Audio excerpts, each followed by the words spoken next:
Willy DeVille ya es un clásico en nuestro país. En este monográfico que contiene los mejores momentos del concierto básico que ofreció en la cadena 40 Principales, se descubre que Willy es un gran amante de las raíces fundamentales de la historia de la música, desde el blues clásico, el rock puro o hasta el jazz de Nueva Orleans, que es la ciudad donde vive en la actualidad, aunque todos sabemos que el tratamiento a lo mariachi del clásico Hey Joe sigue siendo la esencia de un desconcertante Willy DeVille.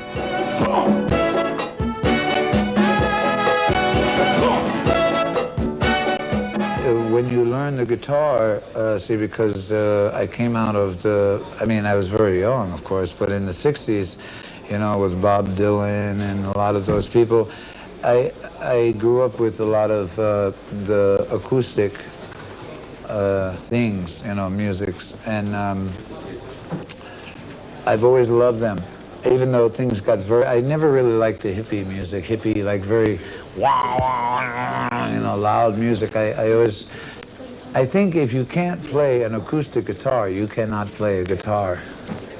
An electric guitar is not like an acoustic guitar, you know what I mean?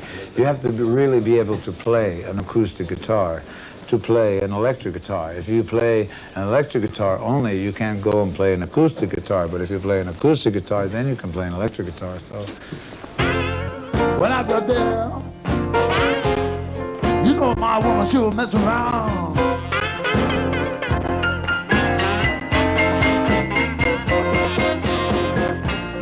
You know when I got there, yeah, my woman, she was messing around.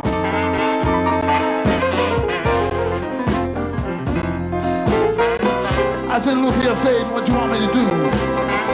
He said, I want you to put your woman 6 feet in the ground.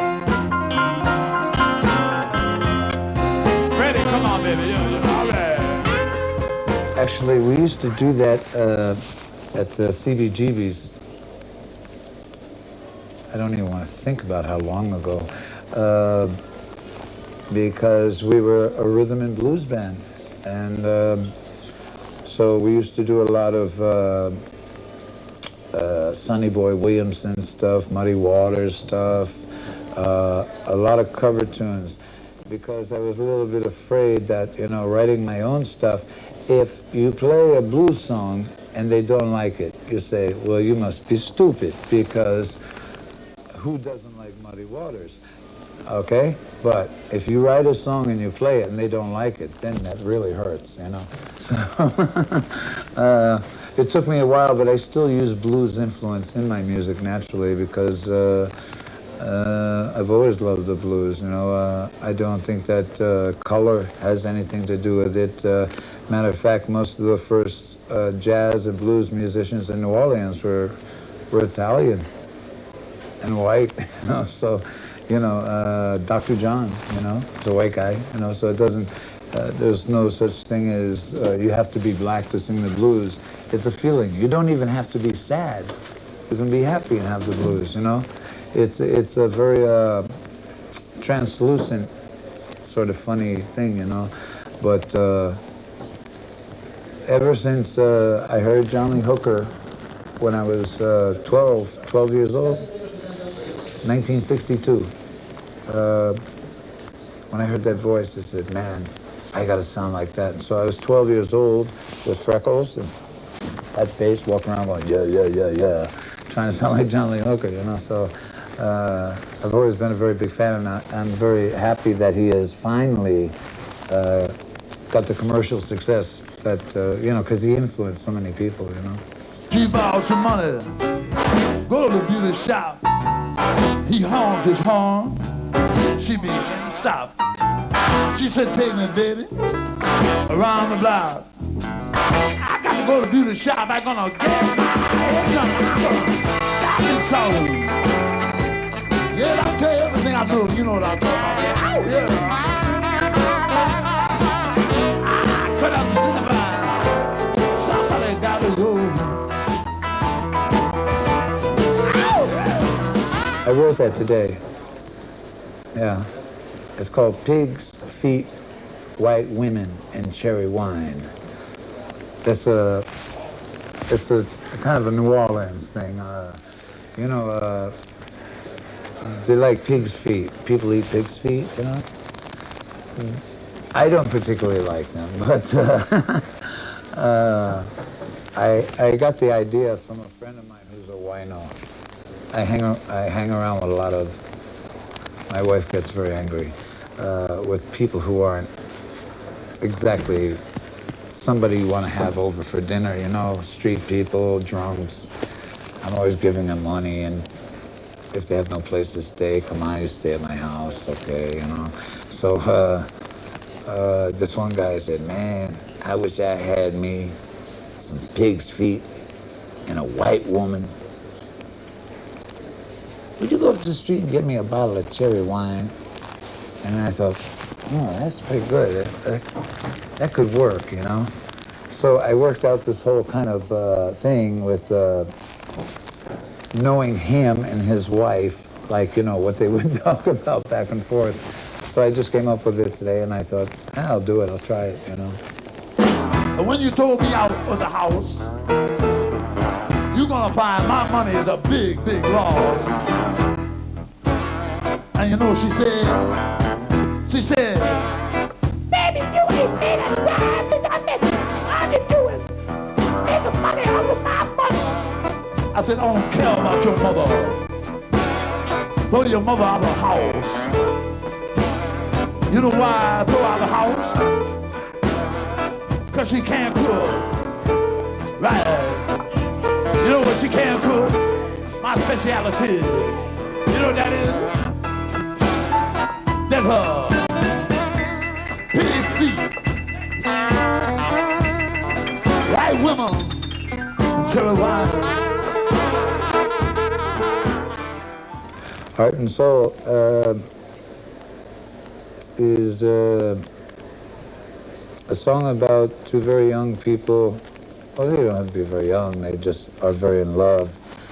And it's the kind of thing where you have no money, but someday, you know, you're gonna get married in a big church and you'll have a gold earring and new boots, you know. And you look so pretty for that girl, you know, you want to look so pretty for a woman. I think that's the same with men, you know. Men always try to be so machismo, you know, and I think that that's very stupid. I think there's nothing wrong with being a pretty man. Matter of fact, I can't wait till tomorrow. I'm getting better looking every day. I'm sorry. Go ahead.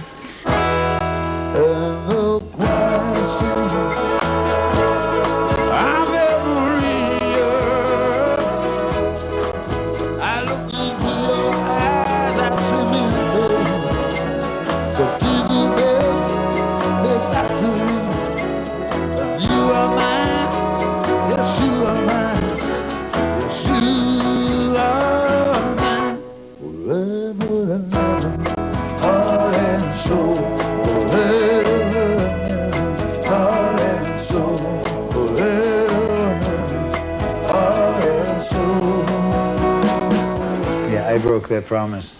That was on, it was actually kind of what we call the dark horse of an album that I did with quite a few people, Dr. John and Jack Nietzsche and a few very good musicians. It was called Return to Magenta.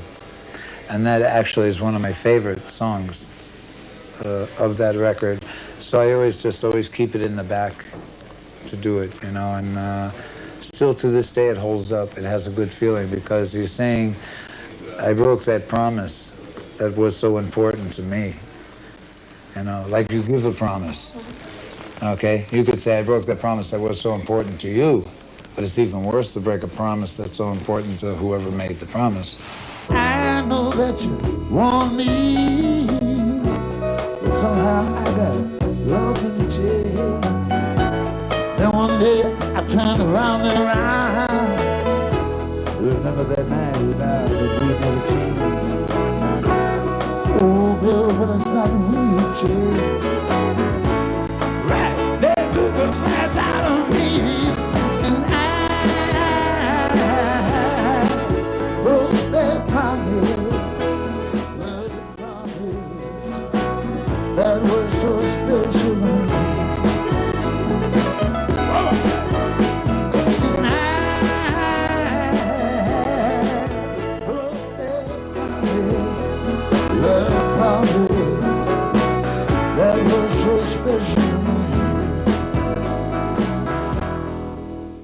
that was from the first album, Caprera.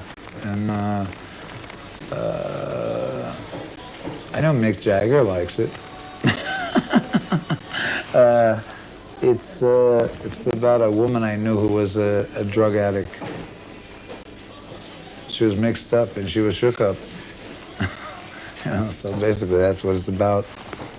She said,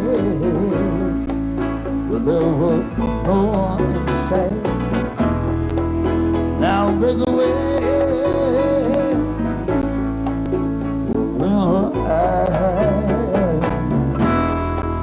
You know that little girl, she got me deep inside out. She's a mix of sugar, girl, so strong.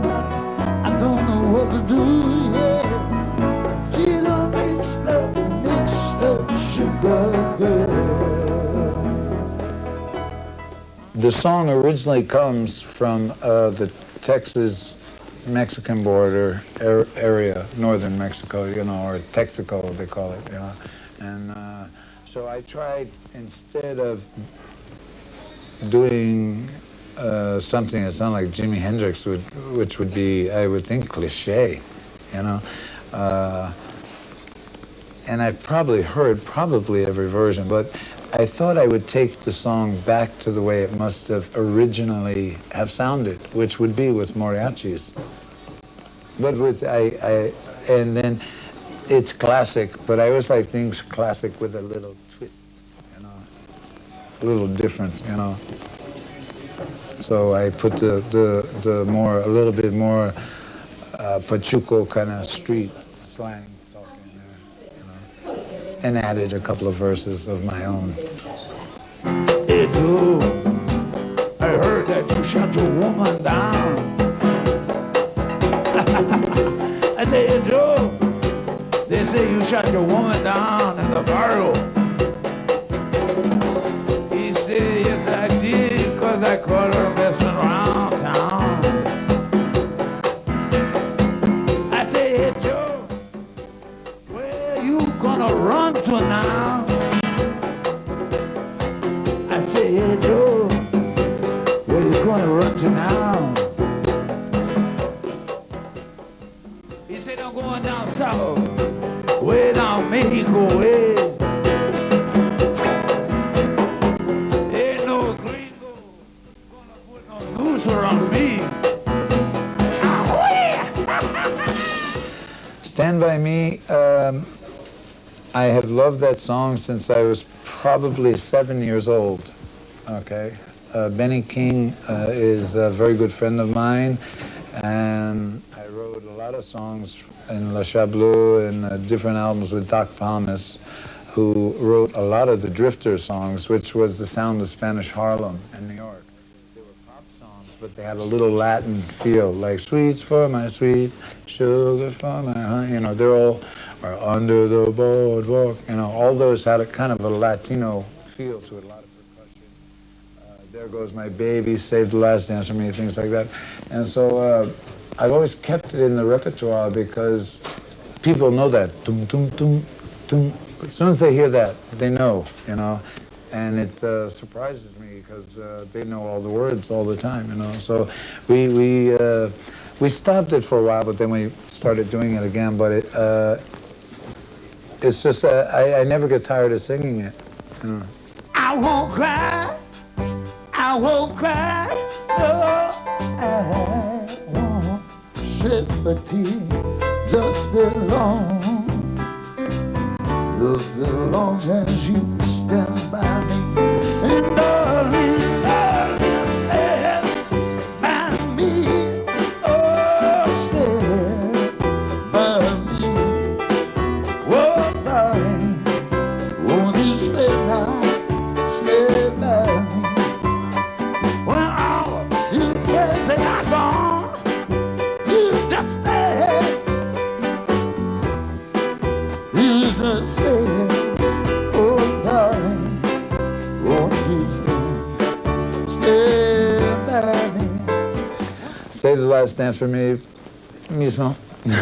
Same thing, kind of. Well, that was written by Doc Thomas, who he's up there now. He just died 1 year ago, and he was one of my best friends and my mentor. He taught me a lot of things about writing songs and how to do little things, you know, and I could always call him at 3 in the morning and say, Doc, you know, I got a great idea for a song, blah, blah, blah. You know, he was